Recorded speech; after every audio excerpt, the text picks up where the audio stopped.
À l'origine, nous avons voulu rénover le groupe scolaire.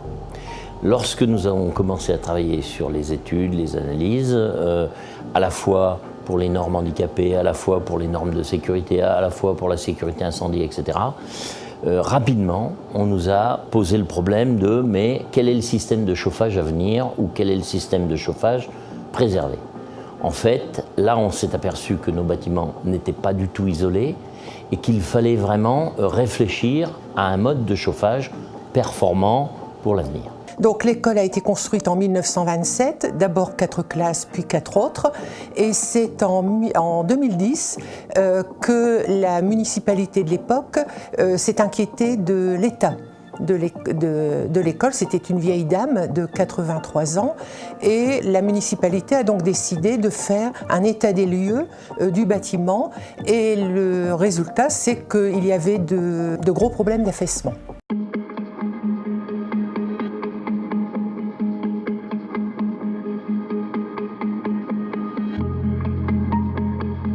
Les énergies renouvelables, finalement, on a l'impression que c'est facile à faire, mais finalement, c'est pas si facile à mettre en place. Une fois qu'on a pris la décision, il y a un problème d'acceptabilité aussi de la population sur c'est des énergies nouvelles qu'ils ne connaissent pas en termes de technologie, en termes de nuisances, etc. On entend aussi beaucoup de choses. Donc, on a décidé de mettre en place cette stratégie ENR. On a fait une étude d'approvisionnement et de développement des énergies renouvelables qui a mis en avant tous les gisements qui étaient mobilisables sur le territoire du Grand Douaisis.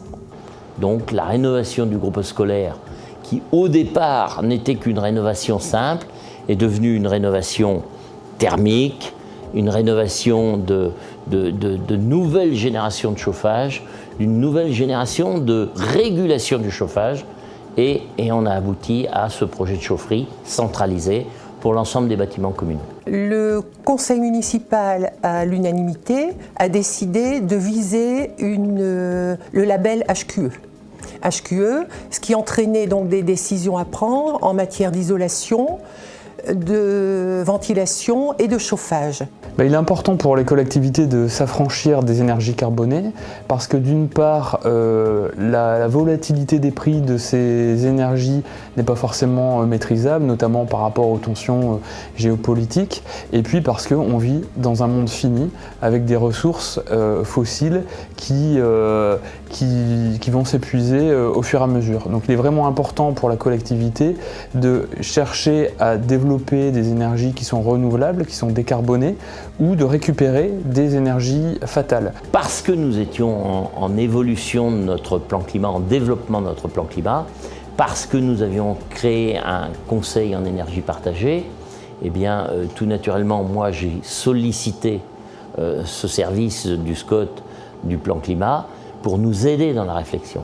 Et à partir de là, on a pu construire des éléments du style où s'approvisionner en bois, est-ce qu'il y a un gisement bois sur le territoire et est-ce que d'autres collectivités comme nous sont dans le même schéma mais n'y ont pas pensé, pas réfléchi, etc. On a créé le premier CEP en Nord-Pas-de-Calais et donc adossé à ce CEP la stratégie patrimoine qui en fait c'est comment amener les communes à réduire de 38% leur consommation d'énergie d'ici 2020. Mais il n'y avait pas que la notion communale, il y avait également comment on allait mettre en place toute une animation locale auprès des entreprises pour que les entreprises puissent se saisir aussi de ces marchés. Et puis aussi, vu les niveaux de rénovation qu'on allait demander, c'était des rénovations basse consommation qui étaient quand même assez exigeantes. Comment les entreprises locales allaient pouvoir répondre à ces niveaux d'exigence, donc quel niveau de formation ?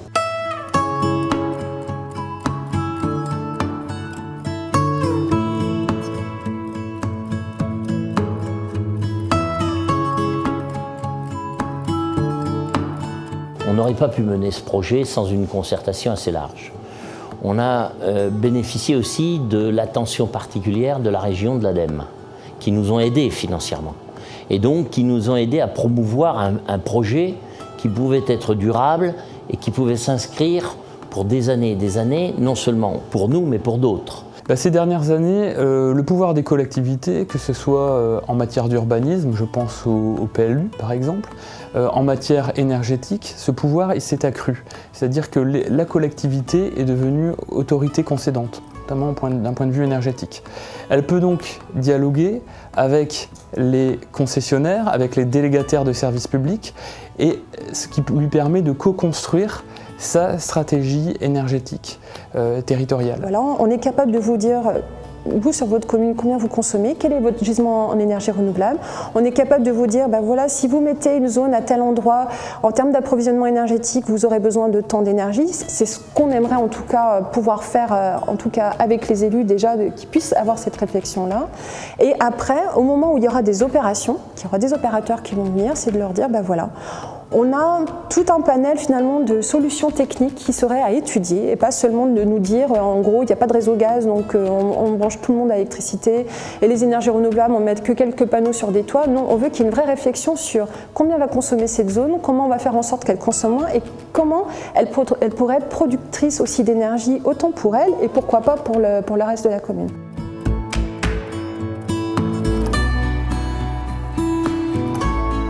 À ce jour, le Conseil en énergie partagée nous a permis, donc depuis 3 ans, de faire une économie de presque 5 € par habitant et par an sur notre consommation en énergie. Finalement, on se rend compte souvent que les choses ne sont pas faites pas parce qu'elles ne veulent pas être faites, mais c'est parce qu'elles ne sont pas connues. Il n'y a pas un outil, il y a plusieurs outils. Donc pour les énergies renouvelables, il y a toute une palette à exploiter. Que construire son futur énergétique, ça ne se fait pas en un clin d'œil. Allez, on investit, mais on investit et on change tout.